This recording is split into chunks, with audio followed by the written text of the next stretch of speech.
मेडिस्टैंड अपनी बीमारी को समझिए। अस्सलाम वालेकुम ख़वातीन हज़रात, प्रोफेसर अजीज़ुर रहमान मेडिस्टैंड अपनी बीमारी को समझिए की जानिब से ये वीडियो है नेबुलाइजर्स या नेबुलाइजेशन के बारे में। ये एक तरीका है दवाई देने का, ख़ास तौर पे उन लोगों को जिनको एस्थमा है या क्रोनिक ब्रोंकाइटिस है या एम्फीज़ीमा है। वो डॉक्टर एडवाइस करेंगे आपको ये दवाई बजाय गोली या सिरप या टीके के, यही दवाई आप नेबुलाइज़र के थ्रू ले सकते हैं और ये एक बेहतरीन तरीका इलाज है। ये बहुत इफ़ेक्टिव है और बहुत सेफ़ है। इफ़ेक्टिव इसलिए कि दवाई डायरेक्टली आपको जहाँ चाहिए, हमें सांस की नाली खोलनी है तो वहाँ दवाई हमें पहुँचानी है, तो दवाई डायरेक्टली वहाँ पहुँच जाएगी तो फ़ौरी असर होगा। ठीक है, इसलिए ये बहुत इफ़ेक्टिव है और बहुत थोड़ी मिकदार में ही उतना असर आ जाएगा जितना हम अदरवाइज़ बहुत ज़्यादा मिकदार में गोली खाएँगे तो उसका असर आएगा। तो सेफ़ भी बहुत है। सेफ़ इसलिए है कि ये इसने बुनियादी तौर पे लंग्स में जाना है, बाकी बॉडी में इसे जाना ही नहीं। थोड़ी-सी दवाई यकीनन लंग्स में से भी एब्ज़ॉर्ब होती है, लेकिन ये टोटल मिकदार ही इतनी कम होती है कि इसकी थोड़ी-सी दवाई अगर एब्ज़ॉर्ब हो के बाकी बॉडी में चली भी जाए तो कोई ख़ास इसका साइड इफ़ेक्ट नहीं होता। सिवाय कि कुछ लोगों में थोड़े से हाथ ऐसे काँपते हैं या दिल थोड़ा-सा घबराता है, तो उसका भी हल है। उसका ये हल है कि नेबुलाइज़ेशन ज़रा स्लो कर लें या उसमें दवाई की मिकदार कम कर लें या उसके अंदर सेलाइन ज़रा ज़्यादा डालें। वो अभी तरीका समझाता हूँ आपको। तो ये कैसे किया जाता है, ये इसकी मशीन है। ये बहुत महंगी नहीं होती, 4-5 हज़ार की मिल जाती है और मुश्किल काम आने वाली चीज़ है। अगर घर में किसी को भी इस तरह की बीमारी है या घर में एक से ज़्यादा अफराद को ये बीमारी है तो ये मशीन रख लेनी चाहिए। इसके कुछ पार्ट्स बता दूं मैं। ये तो इसका स्विच है, ऑन ऑफ करना है और ये इसके साथ ट्यूब लगी हुई है जिसमें से दवाई जाती है। इसका दूसरा एंड भी दिखाता हूँ और ये एक इसके अंदर एक फ़िल्टर सा ऐसे थोड़ा सा खोल के फ़िल्टर होता, वो हमें कभी कभी चेंज करना होता क्योंकि जो हवा इसके अंदर जानी है, जो अल्टीमेटली हमारे बॉडी के अंदर जानी है, वो यहाँ से गुजरनी ताकि वो गंदी ना हो, साफ़ हवा जाए, सांस की नालियाँ हमारी साफ़ रहें। तो इसलिए इस फ़िल्टर को भी कभी कभी चेंज करना होता है। और उसका ये भी है कि अगर ये चोक कर जाए, चूँकि हमारी फ़ज़ा में बहुत आलूदगी है, तो अगर चोक कर जाए तो हवा भी जाना बंद हो जाती है। आपको लगेगा जैसे मशीन ख़राब होगी, हालांकि सिर्फ ये फ़िल्टर चेंज होने वाला है। और ये इस ट्यूबिंग का जो दूसरा एंड है वो मैं दिखा दूँ आपको। दूसरा एंड इसका ये है। अब इसके अंदर ये ट्यूब ऑलरेडी लगी हुई है, इसको उतारा भी जा सकता है। इसको मैंने जोड़ा हुआ ट्यूब और इसके अंदर आपने दवाई डालनी है। ठीक है, मैंने वैसे आपको डेमोन्स्ट्रेशन देने के लिए ऑलरेडी दवाई डाली हुई है। मैंने एक्चुअली सिंपल वाटर डाला हुआ है, मैं आपको डेमोन्स्ट्रेट करने के लिए, क्योंकि मैं तो दवाई नहीं लेना चाहता। क्योंकि और इसको दवाई कैसे डाली जाती है, ये ऊपर वाला अपने उतार लेना, इसको ऐसे उतार के इसको किसी साफ जगह पे रखें और दूसरी तरफ से आपके ये होते हैं नेब्यूल्स। ये इसको बोलते हैं नेब्यूल्स। ये देखें, ये नेब्यूल्स है। ये एक प्लास्टिक का एक थोड़ा सा एक दवाई है, 2 सीसी होती है आमतौर पे। इसको बड़े आराम से आप ऐसे ऊपर से ऐसे निचोड़ के खोलेंगे, खुल जाएगी, तो उसको ऐसे ड्रॉप्स इसके अंदर डाल दें। तो ये पूरे का पूरा ही डालना होता है। आमतौर पे हम जो बड़े लोगों को देते हैं ये पूरे का पूरा नेब्यूल डालते हैं और कई दफ़ा 2 मुख्तलिफ तरह की दवाइयाँ 2 मुख्तलिफ नेब्यूल्स में भी डाली जाती है। वो इस तरह का एक और नेब्यूल होगा, वो भी इसमें डाल दें, तो ये टोटल दवाई ये बन जाएगी। इसके अंदर कई दफ़ा हम इसके अंदर नॉर्मल सेलाइन भी डालते हैं। नॉर्मल सेलाइन की ज़रा पैकिंग बड़ी होती है, बहुत सस्ती सी चीज़ है। ये है, ये हम आपको मेडिकल स्टोर से मिल जाएगी। ये 25 सीसी इसके अंदर होता है। इसके अंदर से आपने 1 या 2 सीसी निकाला, वो भी आपके डॉक्टर बताएंगे। यूजुअली 2 सीसी या 1 सीसी काफ़ी होता है, ताकि इस दवाई को थोड़ा सा हम डाइल्यूट कर लें। डाइल्यूट करने के 2 फ़ायदे हैं। एक तो दवाई जो है वो बहुत तेज़ी से नहीं जाएगी अंदर आपके, दवाई ज़रा आहिस्ता-आहिस्ता जाएगी, तो थोड़ी-सी आपकी पैल्पिटेशन कम हो जाएगी। दूसरा इसका फ़ायदा ये है दूसरा ये फ़ायदा ये है कि कई दफ़ा आपकी जो लंग्स के अंदर की सिक्रीशंस हैं, वो सांस की नाली की जो इंटरनल लाइनिंग है वो बहुत ड्राई अप होती है।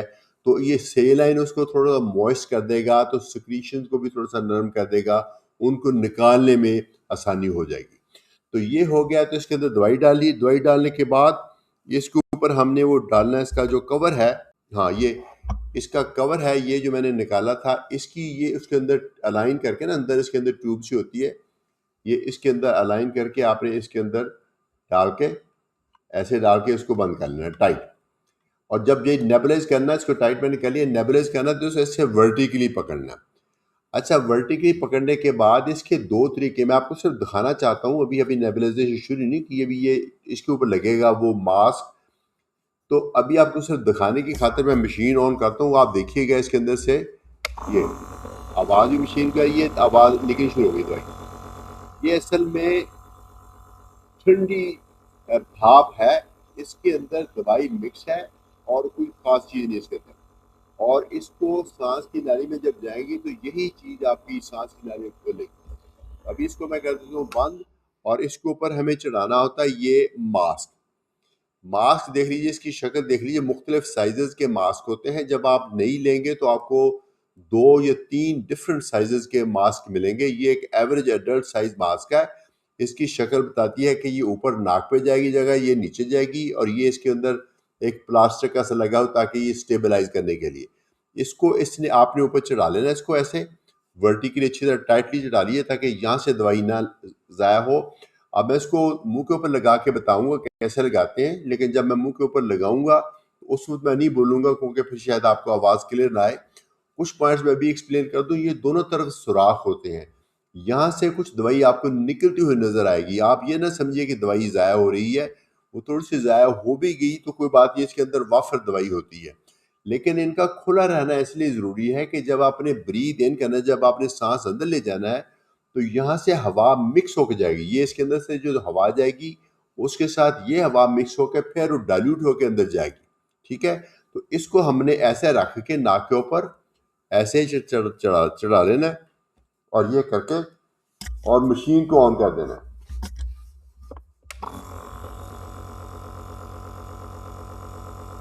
और नॉर्मली ब्रीथ करना है, इसके अंदर बिल्कुल नॉर्मली ब्रीथ करना है, ऐसा ऐसा।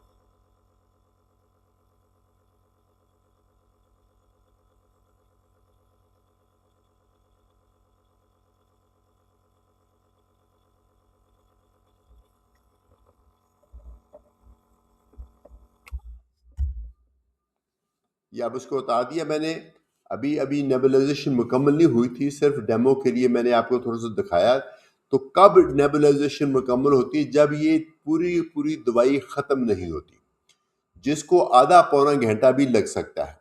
एक मैं चीज़ आपको बता दूं, अगर आप एक गो में ये 40-45 मिनट तक इस चीज़ को अपने नाक के ऊपर नहीं रख सकते, कुछ लोग घबरा जाते हैं, तो बीच में हर 10-15 मिनट के बाद आप 5 मिनट का ब्रेक ले सकते हैं। या वैसे भी नेबुलाइज जब कर रहे थे, कोई टेलीफोन कॉल आ जाती है, कोई डोर बेल हो जाती है, कोई आपको पानी पीने की ज़रूरत है, कोई बात करने की ज़रूरत है, वॉशरूम जाने की ज़रूरत होती है, तो बड़े आराम से इसको आप यहाँ पीछे से बंद कर दें और इसको किसी साफ जगह पे लटका दें, और दोबारा आप आके दोबारा से शुरू कर सकते हैं।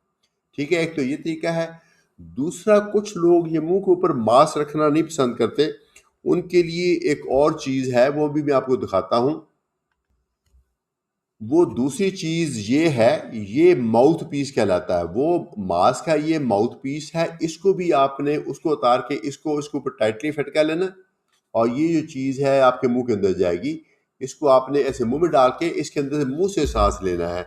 इसको मुंह में डाल के मशीन ऑन कर लेनी है।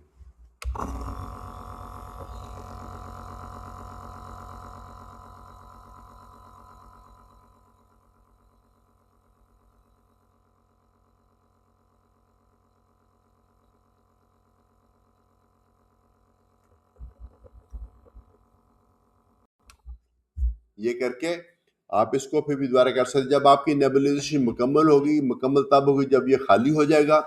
नेबुलाइजेशन मुकम्मल होगी तो ट्यूबिंग उतार के आप, बेहतर है किसी साफ जगह पे रख लें। मेरे ख्याल से अगर इसको आप किसी साफ जगह पे स्टोर कर लें तो इसी तरीके से दोपहर को शाम को इस्तेमाल कर सकते हैं। लेकिन अगर आप एक और प्रिकॉशन लेना चाहते हैं तो इसको पानी से, साफ पानी से, डिटर्जेंट से धो के ड्राई करके भी रख सकते हैं। अगर घर में एक से ज़्यादा अफराद हैं तो ये वाली ट्यूबिंग वाली सिस्टम मशीन वही रहेगी। ये ट्यूबिंग वाला सिस्टम में हमने अपना अपना भी रख लिया जाए, उसमें हाइजीन भी है और थोड़ा सा एक एस्थेटिक भी है कि आपने मुंह के अंदर वो चीज़ डालनी है तो आपकी ज़ाती हो तो अच्छा है। मेरे ख्याल में वो थोड़ा सा एडिशनल खर्चा है, लेकिन एक ही मशीन से 2 या 3 बंदे भी नेबुलाइज कर सकते हैं। अगर आप अपने क्लिनिक में, डॉक्टर के क्लिनिक में करते हैं, तो आप अपने सामने ये जो पोर्शन है ये ट्यूबिंग वाला, वो साफ वाला लें या स्टरलाइज करवाएं, अपने सामने वॉश करवाएं। तो ये जो तरीका है नेबुलाइजेशन का, दवाई देने का, ये बहुत इफेक्टिव है और सेफ है। मैंने पहले भी बताया है, दोबारा दोहरा रहा हूँ, इफेक्टिव इसलिए है कि दवाई सीधी लंग्स में चली जाती है और फौरी असर करती है। सेफ इसलिए है कि बाकी बॉडी में दवाई बहुत कम जाती है, इसलिए बाकी बॉडी में इसके साइड इफ़ेक्ट बहुत कम आते हैं। तो इसकी कोई मेंटेनेंस ख़ास नहीं, सिवाय ट्यूबों को साफ़ करना और कभी-कभी 2-3 महीने के बाद फ़िल्टर को चेंज करना। इजाज़त चाहूँगा, मुझे उम्मीद है कि ये वीडियो आपके लिए यूज़फुल होगी, और अगर आपको पसंद आई है तो प्लीज़ इसको लाइक कीजिए, शेयर कीजिए, ताकि ये इन्फॉर्मेशन बाकी दोस्तों तक भी पहुँच सकें, वो भी इस एक मॉडर्न जो तरीका है ट्रीटमेंट का, इससे फ़ायदा उठा सकें। अज़ीज़ुर रहमान, मेडिस्टैंड, अपनी बीमारी को समझिए की जानिब से।